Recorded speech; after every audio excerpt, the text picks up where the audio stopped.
Rasa 90,6 FM memainkan teman terbaik di bagian radio lawan COVID-19. Selamat siang saudara, assalamualaikum. Ketemu lagi bersama Andra di kesempatan siang hari ini. Seperti biasanya di jam 10 sampai jam 11 kita ada acara ngobrol bareng, di mana kemarin sudah disampaikan bahwa hari ini di Jumat 9 Oktober kita bakal ngobrol bareng bersama teman-teman dari Rumah Sakit Umum Daerah Dr. Saidiman Magetan. Nah, nanti kita akan membahas apa? Tentu saja hal-hal menarik tentang kesehatan untuk Anda. Jangan kemana-mana, saudara, tetap merapat di 90,6 FM Magetan. Dan saat ini sudah hadir tamu kita dari Rumah Sakit Umum Daerah Dr. Saidiman Magetan. Ada Ibu Rina Hastuti, AMD Kebidanan. Kita sapa dulu. Selamat siang, assalamualaikum. Waalaikumsalam, selamat siang untuk semuanya. Selamat datang dari durasi kembali ini. Terima kasih untuk undangannya. Iya, Bu Rina Hastuti, AMD Kebidanan. Ini kita hari ini akan ngobrol masalah ibu hamil dengan preeklamsi atau keracunan kehamilan seperti itu. Iya. Nah, nanti seperti apa kita bakal bahas bareng-bareng. Dan tentu saja sebagai pengawal, apa sih yang dimaksud dengan preeklamsi ataupun keracunan kehamilan bisa disampaikan? Oh iya. Sebelumnya, assalamualaikum, salam sejahtera untuk bunda-bunda yang kebetulan saat ini sedang menantikan kehadirannya di si kecil di seluruh antero Magetan. Semoga Allah Tuhan Yang Maha Esa selalu memberikan kesehatan kepada panjenengan semua. Amin. Amin amin ya robbal alamin. Mengapa saya mengambil topik tentang kehamilan preeklamsia atau keracunan kehamilan? Karena dalam 9 bulan terakhir ini kebetulan kunjungan di Rumah Sakit Umum Dr. Saidiman Magetan di kamar bersalin itu tiap bulannya rata-rata 18 pasien dengan ibu hamil yang mengalami keracunan kehamilan atau preeklamsi. Nah, preeklamsi itu apa?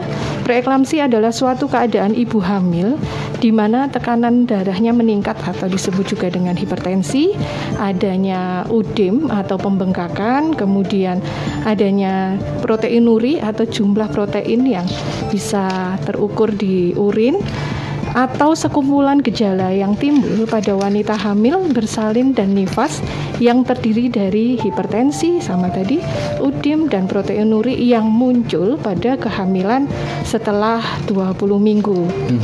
Nah, untuk faktor resikonya, kenapa bisa terjadi preeklamsi? Itu ada beberapa faktor resiko.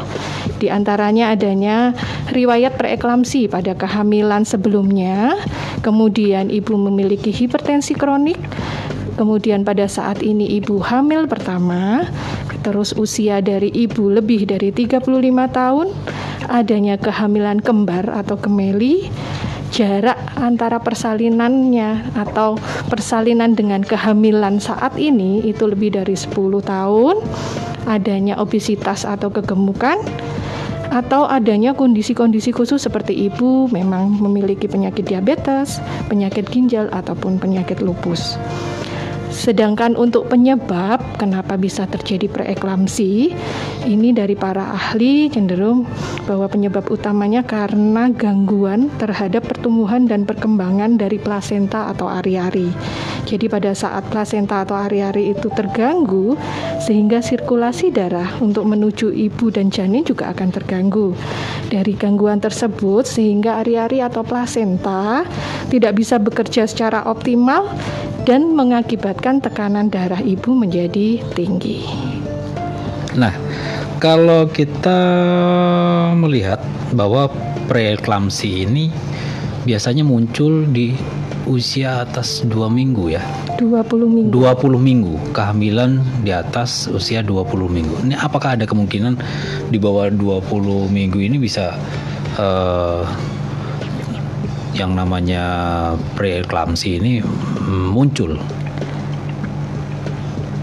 Bisa, bukan berarti 20 minggu lebih baru muncul preeklamsi, tapi sebelum itu ada beberapa, selain preeklamsi ada beberapa hal di mana ibu kurang dari 20 minggu disebut juga ibu hamil dengan hipertensi kronis. Seandainya ibu sebelum hamil dan sebelum 20 minggu itu ibu sudah memiliki tekanan darah tinggi, seperti itu. Jadi ada riwayat penyakit yang memang sebelumnya diderita seperti itu. Betul. Nah, nanti makanya ketika umur kehamilan 12 sampai 28 minggu, makanya ibu-ibu saya sarankan untuk periksa rutin kepada bidan kesayangan di puskesmas, di dokter spesialis obstin, monggo, karena nanti pada saat panjenengan periksa pasti akan dilakukan screening atau pemeriksaan awal. Jadi nanti pasti akan dilakukan pertanyaan apakah menuju ke preeklamsi dengan melakukan pertanyaan-pertanyaan yang tadi saya sebutkan sebagai faktor resikonya. Kemudian juga adanya pemeriksaan fisik seperti itu dan ada pemeriksaan penunjang. Apabila nanti didapatkan dengan adanya kondisi preeklamsi atau keracunan kehamilan, apabila dari vaskes primer pasti akan dilakukan proses rujukan terencana ke vaskes sekunder. Jadi intinya ini preeklamsi ini disebabkan memang dari penyakit bawaannya yang sudah diderita sama. Bukan penyakit bawaannya, jadi gejala yang preeklamsi ini diderita ibu ketika umur kehamilan lebih dari 20 minggu atau lebih dari 20 minggu. Kalau sebelum itu, nah kita juga akan bisa melihat apakah ibu tersebut punya riwayat penyakit hipertensi sebelumnya. Nah, nanti kalau pada saat ibu sudah memiliki riwayat penyakit hipertensi sebelumnya, bisa juga nanti menjadi namanya superimpos preeklamsi.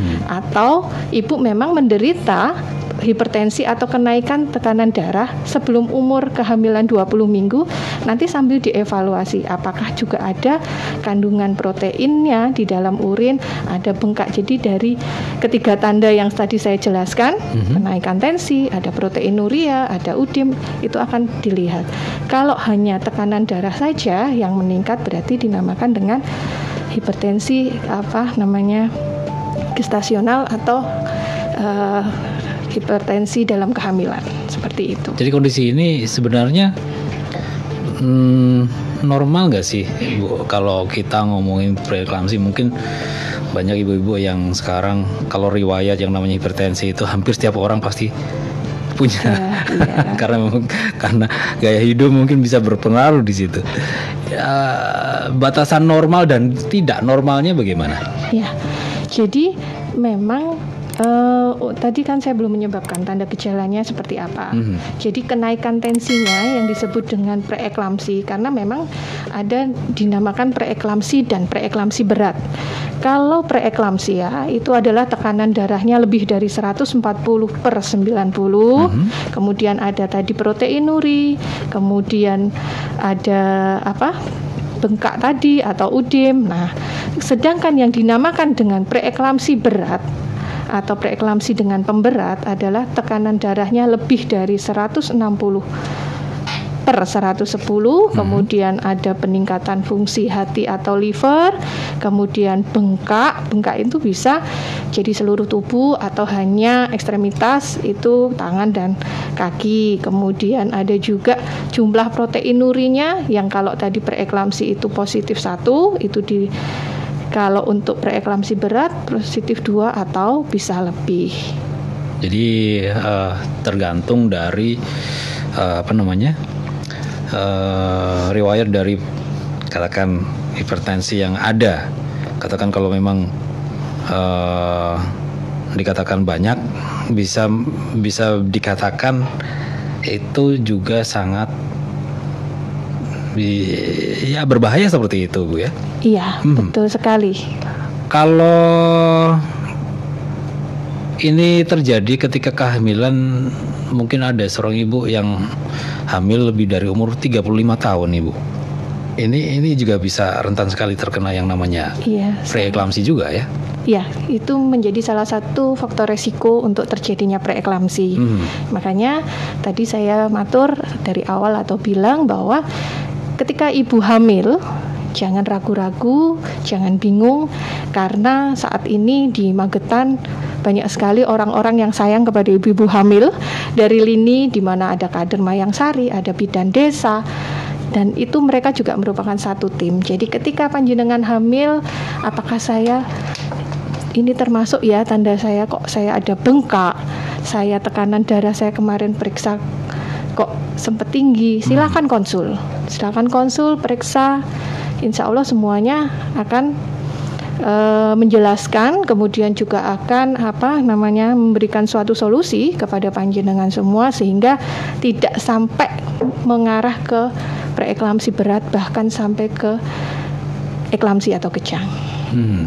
Berarti umur 35 tahun ini juga bisa menjadi salah satu faktor penyebab preeklamsi tadi.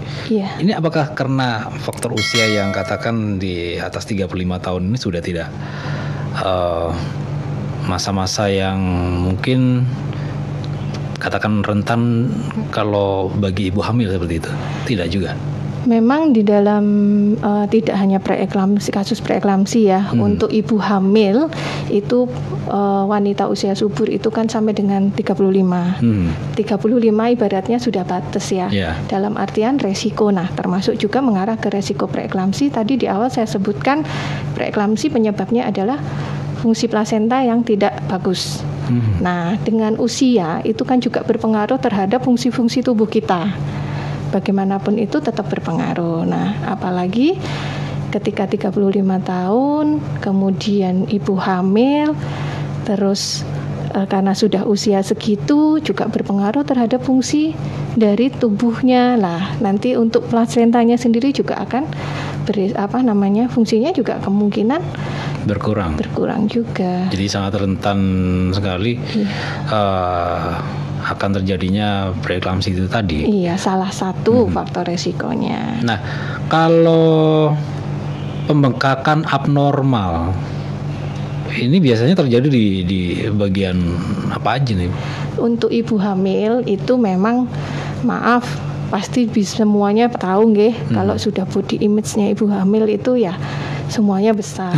Tetapi nah kembali lagi ketika yang dinamakan dengan salah satu tanda dari preeklamsi adalah adanya bengkak di kaki, kemudian di tangan, bahkan seluruh tubuh. Jadi ketika ditekan itu ada kulit itu kayak legok kalau bahasa Jawa, atau agak ketika ditekan tuh agak berlubang gitu. Nah, nanti proses kembalinya tetap kembali, tapi proses kembalinya agak lama. Nah, pasti makanya ketika pemeriksaan rutin di puskesmas itu pasti ada yang dinamakan dengan antenatal care terpadu. Di situ nanti satu tim, jadi ada pemeriksaan dari Bu Bidan, pemeriksaan lab, pemeriksaan dari dokter umum, dokter gigi.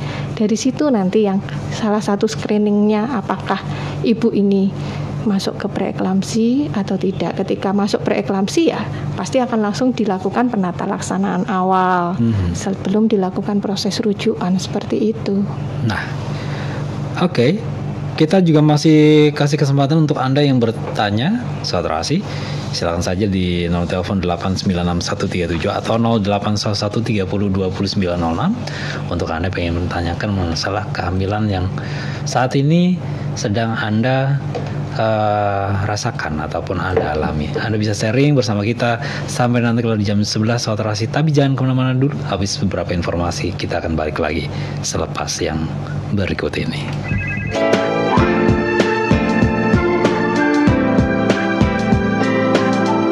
Radio lawan COVID-19 kembali hadir kita di acara ngobrol bareng bersama Rumah Sakit Daerah Dr. Saidi Mangunkutan. Masih bersama Ibu Rina Astuti, AMD Kebidanan, di mana kita masih membahas masalah kehamilan. Ini sangat penting sekali karena kehamilan adalah suatu hal yang diharapkan oleh para setiap perempuan. Jadi sangat dinanti-nanti seperti itu. Bukan begitu, Ibu? Betul. Karena kehamilan adalah suatu proses di mana nantinya sebuah keluarga akan bisa mendapatkan yang namanya momongan, keturunan seperti itu. Nah, ini kita membahas masalah preeklamsia ini, masalah keracunan kehamilan Nah, ini mungkin orang banyak yang salah persepsi atau bagaimana ya, masalah keracunan kehamilan. Yang dimaksud keracunan kehamilan ini bagaimana? Iya. Jadi gini, tadi saya belum menjelaskan tentang bagaimana sih penanganannya, tadi baru sampai ketika didapatkan suatu pemeriksaan, baik itu di vaskes primer, itu baik di dokter spesialis objek kesayangan Anda, di bidan kesayangan Anda maupun di puskesmas terdekat, bahwa jenengan termasuk ke dalam preeklamsia maupun preeklamsi berat. Nah, ketika panjenengan masuk ke preeklamsia berat atau sebagai salah satu pasien preeklamsi, pasti akan dilakukan proses rujukan terencana. Di situ akan diobati dulu. Nanti dokter akan memberikan 2 obat. Nah, nanti obatnya sebagai low dosis aspirin dan kalsium. Nah, pada saat proses pengobatan tersebut diharapkan tidak sampai ke preeklamsi yang ada pemberatnya atau preeklamsi berat, di mana yang saya sebutkan tadi tanda gejalanya tekanan darahnya lebih dari 160 per 110, kemudian ada pembekakan paru, nyeri kepala, nyeri epigastrium dan sebagainya. Nah, diharapkan tidak sampai ke situ. Akan tetapi ketika akhirnya seorang ibu itu didapatkan suatu pemeriksaan kok dia sampai ke preeklamsi berat, berarti harus dilakukan proses rujukan ke vaskes sekunder atau di rumah sakit. Nah, nanti di rumah sakit itu diharapkan ada di situ penanganannya ada 2, maksudnya dibagi menjadi 2. Apabila umur kehamilan kurang dari 34 minggu, dilakukan pengobatan konservatif. Jadi bagaimana ibu juga tekanan darah supaya bisa, kalau untuk stabil tidak, tetapi paling tidak yang tadinya tinggi sekali ya agak turun, tidak ada tanda-tanda mengarah ke kejang maupun ke HEP syndrome atau sudah gangguan ke arah liver atau hati. Kemudian di situ juga akan ibu dirawat di rumah sakit dengan diberikan obat-obat pematangan paru supaya ketika nanti pada saat sudah diobati kok tekanan darahnya cenderung naik turun atau tidak bisa sedikit diturunkan, ibu agak jadi tidak tekanan darah semakin naik turun, maka ketika sudah diobati pematangan paru bayi, diharapkan bayi tersebut akhirnya harus dilahirkan, itu bayi bisa survive atau bisa hidup. Nah, tadi yang jenengan tanya kenapa disebut dengan keracunan kehamilan. Tadi keracunan kehamilan itu apabila tekanan darah terus naik, kemudian sudah ada gangguan fungsi hati, ada pembengkakan di paru, mau tidak mau harus dilahirkan karena memang itulah keracunan kehamilan dia. Kondisinya seperti itu karena hamil yang dia kebetulan tekanan darah tinggi, ada bengkak dan sebagainya. Ketika dilakukan pengakhiran kehamilan, dengan itu dimaksudkan tekanan darah ibu juga akan cenderung sedikit turun seperti itu. Kemudian gangguan metabolisme yang tadi seperti gangguan ginjal sehingga ada protein di dalam urinnya juga akan cenderung untuk yang tadinya tinggi jadi menurun. Bengkaknya juga demikian karena fungsi ginjalnya sendiri kan tadi sudah bermasalah. Itu yang dinamakan dengan keracunan kehamilan. Jadi hamil ini yang menyebabkan kondisinya ibu seperti itu karena ibu masuk di dalam 1 atau 2 tanda atau faktor resiko yang tadi saya sebutkan di awal. Nah, kalau untuk tadi disampaikan bahwa mengakhiri kehamilan seperti itu. Kalau katakan keadaan usia kehamilan, otomatis kalau harus mengakhiri kehamilannya paling tidak tetap prematur seperti itu, bisa dibilang. Makanya tadi ini kan ada 2. Tadi saya baru bilang ketika umur kehamilan kurang dari 34 minggu, diusahakan untuk konservatif dulu kalau bisa. Setelah 34 minggu paling tidak bayi itu sudah sedikit bisa untuk survive di luar. Untuk bisa dilahirkan. Tapi ketika belum sampai umur 34 minggu, di situ juga ada penata laksanaan dari dokter adalah bagaimana dengan obat-obat pematangan paru. Sama ketika umur kehamilan lebih dari 34 minggu, jadi dokter juga ketika ini datang pasien tensinya segini 180 seumpama 110, umur kehamilan 35 minggu, belum ada dari dokter, dievaluasi dalam sehari, juga diberikan juga 1-2 hari itu dievaluasi tekanan darahnya, kemudian laboratoriumnya seperti apa. Kalau memang tidak ada kondisi untuk menuju ke hal yang baik, maksudnya tetap kondisi tekanan darahnya naik, tinggi, kemudian ada faktor risiko lainnya, maksudnya tanda gejala lainnya, dia laborat lengkapnya, jadi fungsi hatinya sudah terganggu, fungsi ginjal terganggu, mau tidak mau harus diakhiri kehamilan. Nah itu kalau 34 minggu itu dari dokter bahwa bayi itu sudah bisa survive. Kalau yang kurang, makanya diberikan obat-obat tadi pematangan paru. Agar Jadi, istilahnya itu usianya pematangan juga paru bertambah. untuk bayinya loh ya, bukan untuk ibunya. Nah, kalau dari segi makanan nih Bu Rina, ini apakah juga katakan dengan asupan gizi yang kurang ini bisa menyebabkan preeklamsia juga? Kalau untuk makan, jadi makan itu kembali lagi kepada pola hidup, pola hidup sehat, pola hidup. Nah, kalau untuk kurang gizi, rata-rata dari faktor resiko ini pun juga tidak masuk ke situ memang, karena salah satu yang masuk malahan kalau untuk pola hidup sehat di sini bisa terlihat jelas adanya obesitas ya, atau kegemukan. Berarti bisa kita tahu pola makannya seperti apa. Kalau yang untuk kurang gizi, dari sini, dari salah satu yang saya sebutkan tadi, faktor resiko tadi tidak masuk ke situ memang. Berarti istilahnya lebih makanan ke arah bukan makanan tidak. bukan pengaruh jadi faktor yang bisa menyebabkan preeklamsia ini. Iya, memang hanya malah sekarang sudah saya sempat mendengar bahwa untuk pasangan yang baru mau menikah itu kan juga di KUA pun juga dikonseling untuk pengukuran berat badan dan sebagainya, karena rencananya memang yaitu tadi ketika ibu-ibu pasangan-pasangan baru ketika mau memprogramkan kehamilan, nah ketika ada salah satu faktor risiko tadi apa? Obesitas. Paling tidak sudah dilakukan edukasi bagaimana untuk pola makan atau pola hidupnya lebih sehat lagi, sehingga menuju ke salah satu faktor resikonya preeklamsi kan tidak sampai menuju ke situ. Berarti istilahnya dari awal sudah diedukasi mengenai bahayanya preeklamsia ini, agar nanti pasangan baru istilahnya yang tentu kehamilan pertama ini tidak rentan terserang yang namanya penyakit yang satu ini. Bisa dikatakan penyakit nggak, Bu? Kenapa? Bisa dikatakan penyakit nggak sih ini preeklamsia ini? Bukan penyakit, tapi keadaan pada saat ibu hamil. Nah, tapi ya itu tadi, ketika hamil ini pun dia sudah mengalami preeklamsi, ini juga mau tidak mau untuk setelah dia melahirkan pun tetap masih, tadi saya bilang bahwa kondisinya juga tidak hanya hamil, tapi hamil melahirkan sampai dengan nifas. Nah, akibat dari preeklamsi ini juga bisa tetap akan akhirnya menyebabkan satu penyakit, satu atau bahkan dua ke ibu tersebut ketika ini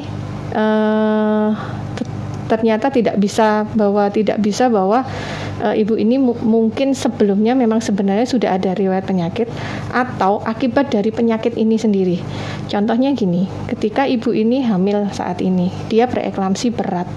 Kebetulan dia sudah sampai dengan kelainan hati, kelainan ginjal. Akhirnya harus dilakukan cuci darah. Mau tidak mau kan akibat dari kehamilan ini, kebetulan dia masuk ke dalam salah satu faktor resiko dan dia menjadi preeklamsi berat. Nah, preeklamsi berat ini akhirnya dia harus cuci darah. Nah, ini kan akhirnya akan dibawa seterusnya kan. Nah, itu tadi. Dan juga sangat berpengaruh sekali terhadap kehamilan yang selanjutnya. Iya. Berarti bukan bawaan ya, tapi memang ada riwayat penyakit yang sebelumnya sudah ada terus. Tapi bisa juga dia tidak punya. Jadi ya itu tadi, makanya diperlukan pemeriksaan yang rutin, sehingga ketika pemeriksaan rutin tersebut dari puskesmas maupun bidan praktek mandiri atau di klinik rumah sakit itu dideteksi atau di screening awal apakah masuk ke dalam preeklamsi. Nah, kalau kondisi yang seperti ini atau yang sejauh ini di Magetan sendiri uh, adakah beberapa kasus yang dijumpai atau sudah seberapa umumkah kondisi seperti ini? Iya, tadi yang saya matur dari awal kenapa saya mengambil topik ini karena 9 bulan terakhir ini rata-rata kunjungan ke kamar bersalin itu ada 18 pasien. 18 pasien yang sampai dengan ibu tersebut tidak bisa terselamatkan. Seperti itu. Ada 1 dalam tahun ini. Ya karena memang ya beliau sudah datang dengan kondisi yang cukup berat. Sudah sampai dengan adanya kelainan hati, kelainan ginjal seperti itu. Berarti istilahnya lumayan ada banyak kasus di Magetan sendiri masalah preeklamsi ini. Ini juga sebuah pengetahuan dan juga pelajaran buat para ibu-ibu, apalagi pasangan muda yang saat ini juga lagi menyimak Radio Rasi FM Magetan. Agar terhindar dari yang namanya preeklamsi, nanti kita akan bahas bareng-bareng seperti apa setelah beberapa informasi berikut ini. Sobat Rasi, jadi tetap aja merapat di 90,6 FM Magetan.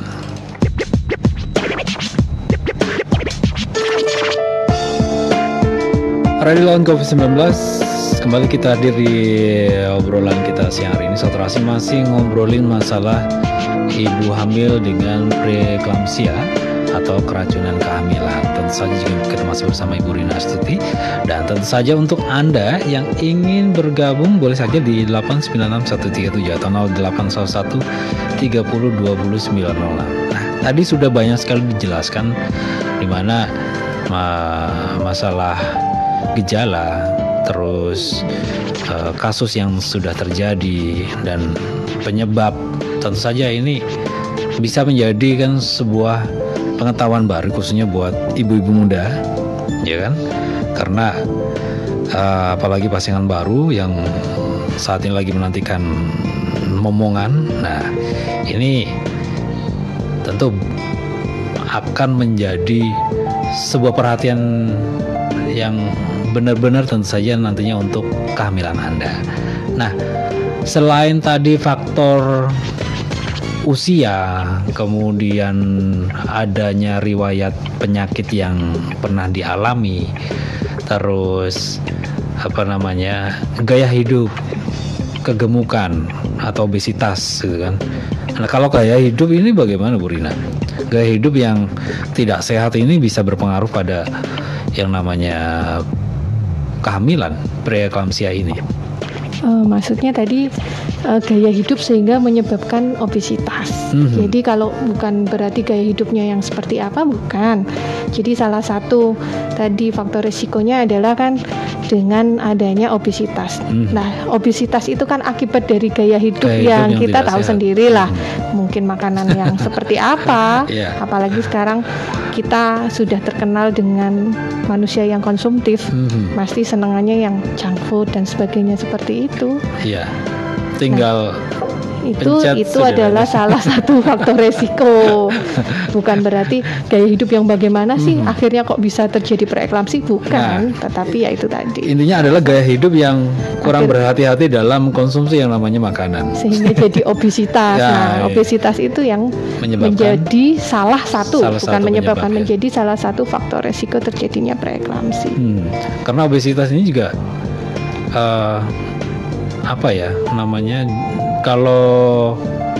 kalau juga dikatakan turut meningkatkan risiko terjadinya preeklamsia ini. Jadi kegemukan ini tentu ibu-ibu yang lagi dengerin Radio Rasi boleh makan sebuahnya, cuman harus dikontrol seperti itu Bu ya. Ya, karena nanti setiap ibu-ibu yang hamil periksa rutin itu kemanapun itu ya. Tadi saya bilang ke bidan kesayangan, dokter kesayangan mau ke puskesmas, pasti kan akan ada dilakukan pemeriksaan. Jadi nanti ditimbang berat badan, tekanan darahnya juga diukur. Kalau Bu Bidan menjumpai ini kok kenaikan berat badannya kan untuk ibu hamil tidak boleh lebih dari 14 kilo kalau normalnya. Nah ini sudah dalam 2 bulan atau 3 bulan sudah 10 atau 15 kilo seumpama. Jadi kan itu nanti akan diperiksa juga. Jadi akan diperiksa body massa indeks berat badannya seperti apa, seperti itu. Nah nanti juga itu termasuk ke dalam salah satu screening apakah pasien ini menjadi pasien yang preeklamsi, termasuk pasien preeklamsi atau bukan. Tapi tidak hanya dilihat dari situ saja, dari pemeriksaan lainnya, dan juga dilakukan diberikan pertanyaan-pertanyaan yang mengarah ke faktor resiko tadi. Nah, tadi juga sudah disampaikan penyebabnya juga,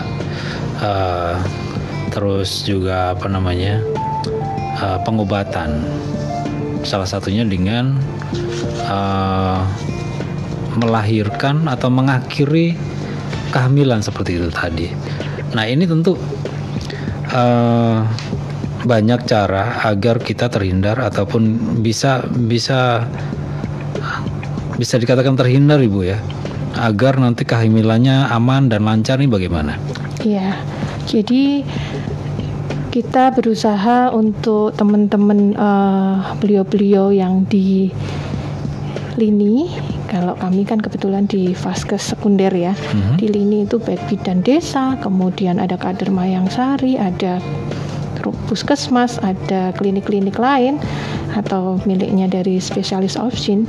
Jadi ketika pemeriksaan itu, tadi yang saya bilang, kalau ibu-ibu periksanya rutin, ada hal yang sedikit saja kok tidak sesuai, pasti akan dilakukan evaluasi terus-menerus oleh beliau-beliaunya yang menerima ibu pertama kali, maksudnya yang ibu-ibu terus rutinnya kemana periksanya, seperti itu.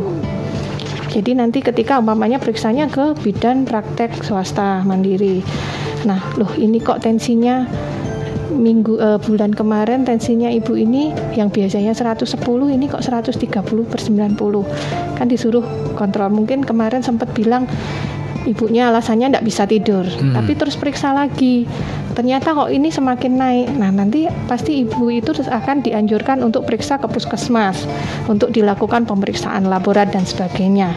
Kalau kemudian dari pemeriksaan tersebut akhirnya ibu ini masuk ke preeklamsia atau bahkan ke preeklamsi berat, nanti akan dilakukan proses rujukan ke rumah sakit.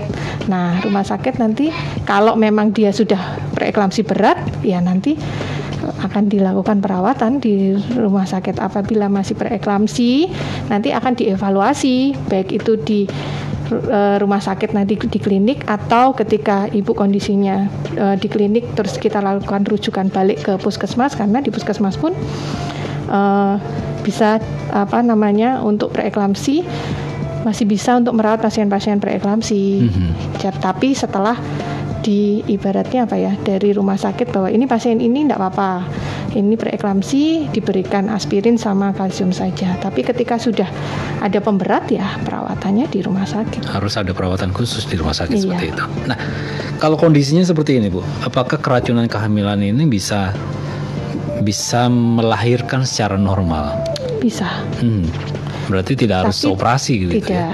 Makanya dilihat juga. Jadi ketika tadi yang saya bilang, ketika umur kehamilan lebih dari 34 minggu, maka ketika memang sudah ada namanya preeklamsi berat atau preeklamsi dengan pemberat, itu akan dilakukan tadi penanganan pertamanya ya. Ada pemasangan infus, pemberian obat anti kejang, karena preeklamsi ini rawan sekali terjadi kejang atau eklamsi nama bahasa mediknya. Makanya jangan sampai kejang dengan pemberian obat anti kejang. Nah, setelah itu dilakukan tindakan untuk pengakhiran kehamilan. Nah, pengakhiran kehamilan itu pun juga dilihat lagi kondisinya ibu bagaimana.